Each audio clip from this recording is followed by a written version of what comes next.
Hello, here's what westernwater.com reported over the past week.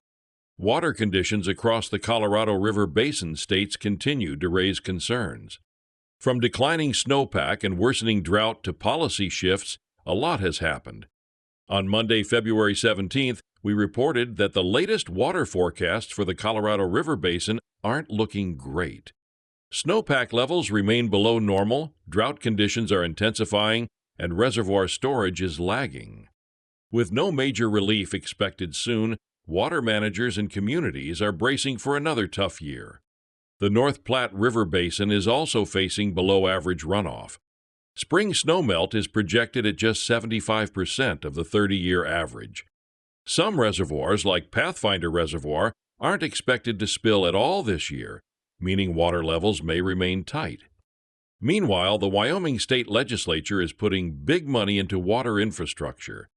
A new bill directs over $114 million to municipal water systems, irrigation projects, dams, and reservoirs. One of the biggest beneficiaries, the LaPrelle Dam Rehabilitation Project, which is getting $60 million to replace its aging structure. We learned on Tuesday, February 18th, that a major shakeup in federal land management agencies has raised alarms across the West. More than 50,700 employees from the U.S. Forest Service, Department of the Interior, and other agencies have been laid off. While frontline firefighters remain, cuts to road maintenance and watershed restoration staff could increase wildfire risks in public lands.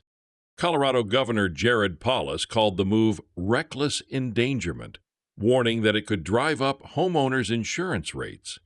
Environmental groups say these layoffs will undermine public land and water management for years to come.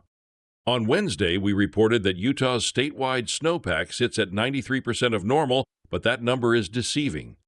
Some southern Utah basins are at less than 50% of normal snow water equivalent. They are seeing one of the driest winters in decades. With 77% of the state in moderate to extreme drought, officials are urging continued conservation efforts.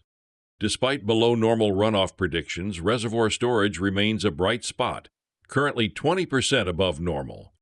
On Thursday, February 20th, we covered Arizona's Senate Bill 1611, also called the Ag-to-Urban Bill, that is moving through the legislature. The bill would allow farmers to sell their land and water rights to developers to expand housing supply while cutting water use. Supporters argue that single-family homes use less water than agriculture. With Arizona's housing demand surging and 270,000 units needed statewide, developers say this bill could help meet demand while conserving groundwater. If passed, SB 1611 could shift 400,000 acres of farmland into urban development. Governor Katie Hobbs previously vetoed a similar bill, so its fate remains uncertain. On Friday, February 21st, we highlighted the Upper Colorado River Commission's sobering report on hydrologic shortages. Water cuts aren't a future problem. They're happening now.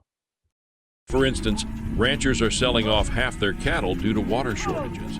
Other water users face an 80% cut, forcing them to haul in water from miles away. Irrigation canals deliver a fraction of the water they use too, and others are watching their hay production plummet, forcing them to buy emergency feed at sky-high prices. Meanwhile, the International Boundary and Water Commission, IBWC, released an overview of its work on U.S.-Mexico water management. The agency manages 500 miles of levees, 700 hydraulic structures, and 20,000 acres of floodplain along the border. With drought conditions persisting, U.S. and Mexican officials are working together to protect shared water resources. That's a wrap for this week's westernwater.com Water Report. We cover Colorado River Basin state water news every weekday. Stay informed and check back daily for the latest updates. Thanks for watching.